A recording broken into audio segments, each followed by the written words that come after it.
Hi hello ನಮಸ್ಕಾರ, welcome back to my YouTube channel. ದಯವಿಟ್ಟು ಕೇಳ್ಕೊತಾ ಇದ್ದೀನಿ, ವಿಡಿಯೋ ನೋಡ್ತಿದ್ದು ಸಬ್ಸ್ಕ್ರೈಬ್ ಆಗಿಲ್ಲ ಅಂದರೆ ದಯವಿಟ್ಟು ಸಬ್ಸ್ಕ್ರೈಬ್ ಆಗಿ. ನೀವು ಅನ್ಕೊಳ್ಬೋದು ಸಬ್ಸ್ಕ್ರೈಬ್ ಬಟನಿಂದ ಏನಾಗುತ್ತೆ, ಅದೆಲ್ಲ ವೇಸ್ಟ್ ಅಂತ. ಆದರೆ ನೆನ್ಪಿಟ್ಕೊಳ್ಳಿ, ಸೋಷಿಯಲ್ ಮೀಡಿಯಾದಲ್ಲಿ ಇವತ್ತು ಪ್ರತಿಯೊಬ್ಬ ವ್ಯಕ್ತಿಯು ಬೆಳೆದಿದ್ದಾನೆ ಅಂದರೆ, ಬೆಳವಣಿಗೆ ಆಗಿದ್ದಾನೆ ಅಂದರೆ ಅದಕ್ಕೆ ಕಾರಣ ನಿಮ್ಮ ಸಬ್ಸ್ಕ್ರೈಬ್ ಬಟನೇ. ಹಾಗಿದ್ರೆ ಸಬ್ಸ್ಕ್ರೈಬ್ ಆಗೋದ್ರಿಂದ ದುಡ್ಡು ಬರುತ್ತಾ? ಇಲ್ಲ, ದುಡ್ಡು ಬರಲ್ಲ. ಆದರೆ ಮಾಡೋ ಪ್ರತಿಯೊಂದು ವಿಡಿಯೋಸ್ಗಳು ನಿಮ್ಮವರೆಗೂ ತಲುಪುತ್ತೆ, ನೀವು ನೋಡ್ತೀರಾ ಅನ್ನೋ ಭರವಸೆ ಮೇಲೆ ಪ್ರತಿಯೊಬ್ಬರು ಸಬ್ಸ್ಕ್ರೈಬ್ ಆಗಿ ಅಂತ ಬೇಡ್ಕೊಂತಾರೆ. ನಾವು ಇವಾಗ ಹೋಗ್ತಿರೋದು ಎಲ್ಲಿ ಅಂತ ನೋಡ್ತಾ ಇದ್ದೀರಾ? ಶಿವಾಜಿನಗರ. ಶಿವಾಜಿನಗರ ಅಂದಾಗಲೇ ನೆನಪಾಗೋದು ಮುಸ್ಲಿಂ ಏರಿಯಾ ಅಂತ ಎಲ್ರಿಗೂ ಗೊತ್ತಿದೆ ನಮಗೆ. ಆದ್ರೆ ಒಂದಂತೂ ನಿಜ, ಇಲ್ಲಿ ಮುಸ್ಲಿಂ ಏರಿಯಾ ಅಂತ ಮಾತ್ರ ಅಲ್ಲ, ದರ್ಗಾಗಳು ಮಾತ್ರ ಅಲ್ಲ, ಹಿಂದೂ ದೇವಾಲಯಗಳು ತುಂಬಾ ಇದೆ, ಹಿಂದೂ ಜನಗಳು ಕೂಡ ತುಂಬಾ ಮಂದಿ ಇದ್ದಾರೆ. ಇನ್ನೊಂದು ವಿಷಯ, ಇಲ್ಲಿ ರಾತ್ರಿ ಆದ್ರೆ ಕತ್ಲು ಕವಿಯೋ ಮ್ಯಾಟ್ರೇ ಇಲ್ಲ. ಹಗಲೊತ್ತಲ್ಲೂ ದುಡಿತಾರೆ ಜನ, ರಾತ್ರಿ ಹೊತ್ತಲ್ಲೂ ದುಡಿತಾರೆ. ಹಗಲೊತ್ತಲ್ಲಿ ಎಷ್ಟು ಕ್ರೌಡ್ ಇರುತ್ತೋ ರಾತ್ರಿ ಹೊತ್ತಲ್ಲೂ ಅಷ್ಟೇ ಕ್ರೌಡ್ ಇಲ್ಲಿರುತ್ತೆ. ಪ್ರತಿಯೊಬ್ಬ ಆಟೋ ಡ್ರೈವರ್ಸು, ಕ್ಯಾಬ್ ಡ್ರೈವರ್ಸು ಇಲ್ಲಿ ಅಡ್ಡಾಡ್ತಾನೆ ಇರ್ತಾರೆ. ಇಲ್ಲಿ ಕ್ಲೋಸ್ ಅನ್ನೋದು ಈ ಶಿವಾಜಿನಗರ ಹಿಸ್ಟ್ರಿಲೇ ಇಲ್ಲ. ಯಾವಾಗ ನೋಡಿದ್ರು ಇಲ್ಲಿ ಓಪನ್ ಇರುತ್ತೆ, ಏನು ವಸ್ತು ಬೇಕಾದರೂ ಇಲ್ಲಿ ಸಿಗುತ್ತೆ. ಎಲ್ರಿಗೂ ಗೊತ್ತೇ ಇರುತ್ತೆ, ಶಿವಾಜಿನಗರ ಅಂದರೆ ಯಾವುದೇ ಪಾರ್ಟ್ಸ್ಗಳಾಗಲಿ ಯಾವುದೇ ಐಟಮ್ಗಳಾಗಲಿ ಸಿಗುವಂಥ ಜಾಗ. ಎಲ್ಲಿ ಸಿಗದೆ ಇದ್ರೂ ಇಲ್ಲಿ ಸಿಗುತ್ತೆ. ಒಂದಂತೂ ಹೇಳಬಲ್ಲೆ, ಇಲ್ಲಿ ಬ್ರಿಟಿಷರ ಕಾಲದಿಂದನೂ ಕಟ್ಟಿರೋ ಬಿಲ್ಡಿಂಗ್ಸ್ಗಳು, ಆ ವಾಚ್ ಟವರ್ ಎಲ್ಲ ಹಾಗೆ ಇದೆ. ಇದು ನೋಡಿ, ಬ್ರಿಟಿಷರು ಕಟ್ಟಿರುವಂಥ ಒಂದು ಮಾರ್ಕೆಟ್ ಎಷ್ಟು ಅಂದವಾಗಿದೆ ಅಂದರೆ, ಅವಾಗ ಹೆಂಗೆ ಕಟ್ಟಿದ್ರು ಈಗಲೂ ಹಂಗೆ ಕಟ್ಟಿದ್ದಾರೆ. ಇದು ಶಿವಾಜಿನಗರದ ಫೇಮಸ್ ವಾಚ್ ಟವರ್. ಇನ್ನೊಂದು ವಿಷಯ, ಶಿವಾಜಿನಗರದಲ್ಲಿ ಎಲ್ಲ ಅಂಗಡಿಗಳು ಓಪನ್ ಇರುತ್ತೆ.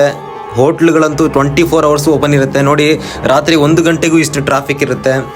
ಸುಮಾರು 1 ಗಂಟೆ ಅಷ್ಟೊತ್ತಿಗೆ ಇಷ್ಟೊಂದು ಟ್ರಾಫಿಕ್ ಇದೆ ಅಂತ ಲೆಕ್ಕ ಹಾಕಿ, ಮಾಮೂಲಿ ಡೇ ಟೈಮಲ್ಲಿ ಎಷ್ಟು ಟ್ರಾಫಿಕ್ ಇರ್ಬೋದು, ಎಷ್ಟು ಜನಗಳು ಇರ್ಬೋದು. ಯಾಕಂದರೆ ಶಿವಾಜಿನಗರದಲ್ಲಿ ಸಿಗದಂಥ ಐಟಮ್ಸ್ಗಳು, ಪಾರ್ಟ್ಸ್ ಆಗಲಿ ಏನಿಲ್ಲ, ಎಲ್ಲ ವಸ್ತುಗಳು ಇಲ್ಲಿ ಸಿಗುತ್ತೆ. ಅದಕ್ಕೋಸ್ಕರ ಜನ ಇಲ್ಲಿ ನೀವು ನೋಡ್ಬೋದು, ಇದು ಶಿವಾಜಿನಗರದ ಹಂಸಾ ಹೋಟೆಲ್.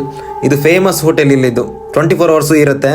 ಏನು ಜ್ಯೂಸ್ ಅಂಗಡಿ ತೋರಿಸ್ತಾ ಇದ್ದಾನೆ ಅಂತ ಕನ್ಫ್ಯೂಸ್ ಆದ್ರ? ಇಲ್ಲ, ಆ್ಯಕ್ಚುಲಿ ನಾವು ಬಂದಿರೋದೇ ಇಲ್ಲಿಗೆ. ಫ್ರೆಶ್, ಹಿತವಾದ, ಸಿಹಿಯಾದ ಮೋಸಂಬಿ ಜ್ಯೂಸ್ನ ಕುಡಿಯೋಕ್ಕೆ ಅಂತಲೇ ನಾವಿಲ್ಲಿಗೆ ಬಂದಿರೋದು. ಇಲ್ಲಿಗೆ ಬಂದು ಏಕೆ ಈ ಥರ ಆಡ್ತಿದ್ದಾನೆ ಅಂತ ನೋಡ್ತಾ ಇದ್ದೀರಾ? ಇಲ್ಲ, ಹೆಂಗೂ ಇಲ್ಲಿವರೆಗೂ ಬಂದ್ವಿ, ಸೊ ಅದಕ್ಕೆ ಸ್ವಲ್ಪ ಸಣ್ಣದಾಗಿ ಒಂದು ಲಾಗ್ ಮಾಡಿ ನಿಮಗೆ ತೋರಿಸೋಣ ಏನು ವಿಷಯ ಎತ್ತ ಅಂತ. ಸುಮ್ಮನೆ ಹಾಕ್ಕೊಡೋಣ ಅಂತ ಸುಮ್ಮನೆ 1-2 ಗ್ಲಾಸ್ ಜ್ಯೂಸ್ ಕುಡಿದು ನೆಮ್ಮದಿಯಾಗಿ ಮಾತಾಡಿಕೊಂಡು ಇದ್ದೀವಿ. ಜ್ಯೂಸ್ ಎಲ್ಲ ಕುಡಿದ್ಬಿಟ್ಟು ಸೈಲೆಂಟಾಗಿ ಹಂಗೆ ಮನೆಗೆ ಹೋಗಿ ಮಲ್ಕೊಳ್ಳೋಣ ಅಂತ, ಪಾಚ್ಕೊಳ್ಳೋಣ ಅಂತ ಯೋಚನೆ ಮಾಡ್ತಾ ಇದ್ರೆ, ಇನ್ನೊಬ್ಬ ಅಣ್ಣ ಹೇಳಿದ್ರು ಇಲ್ಲಿ ಫೇಮಸ್ ಲಸ್ಸಿ ಇದೆ, ಅಲ್ಲಿಗೆ ಹೋಗೋಣ ಅಂತ. ಇವರೇ ನೋಡಿ, ಮೇರಣ್ಣಣ್ಣ. ಅಲ್ಲಿಗೆ ಹೋದ್ವಿ ಸೀದಾ. ಇದು ನೋಡಿ, ಇದು ನಮ್ಮ ರಾಮಣ್ಣ. ಹಾಗೆ ಅಲ್ಲಿಗೆ ಸೀದಾ ಹೋಗಿ ಲಸ್ಸಿ ಕುಡಿತಾ ಇದ್ದೀವಿ.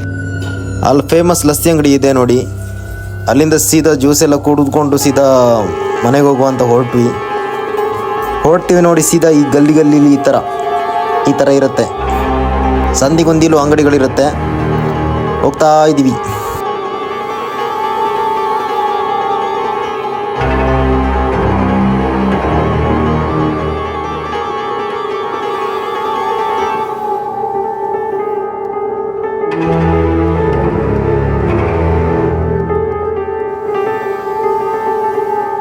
ನೀವು ಇಲ್ಲಿ ನೋಡ್ತಾ ಇರೋದು ಶಿವಾಜಿನಗರದ ದರ್ಗಾ. ಎಲ್ಲ ಹಸಿರಿಂದ ಕೂಡಿರುತ್ತೆ ಎಲ್ಲ ಕಡೆನೂ. ಇದು 12 ಗಂಟೆ, 1 ಗಂಟೆ, 2 ಗಂಟೆ ಅಷ್ಟೊತ್ತಿಗೂ ಹಿಂಗೆ ಇರುತ್ತೆ ಇಲ್ಲಿ ಏರಿಯಾ.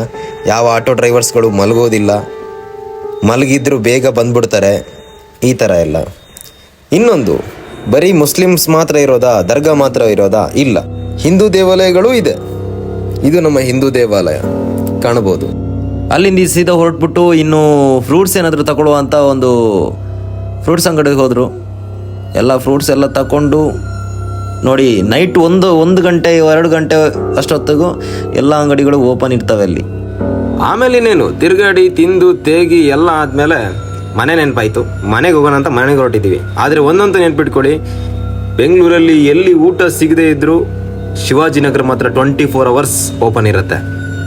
ಇಲ್ಲಿವರೆಗೂ ವಿಡಿಯೋಸ್ ವಾಚ್ ಮಾಡಿದವ್ರಿಗೂ, ಸಬ್ಸ್ಕ್ರೈಬ್ ಮಾಡಿದವ್ರಿಗೂ ಹೃತ್ಪೂರ್ವಕ ಧನ್ಯವಾದ ಅಂತ ಹೇಳೋಕ್ಕೆ ಇಷ್ಟಪಡ್ತೀನಿ. Thank you so much. Subscribe ಆಗದಿದ್ದರೆ ದಯವಿಟ್ಟು ಸಬ್ಸ್ಕ್ರೈಬ್ ಆಗಿ. ಜೈ.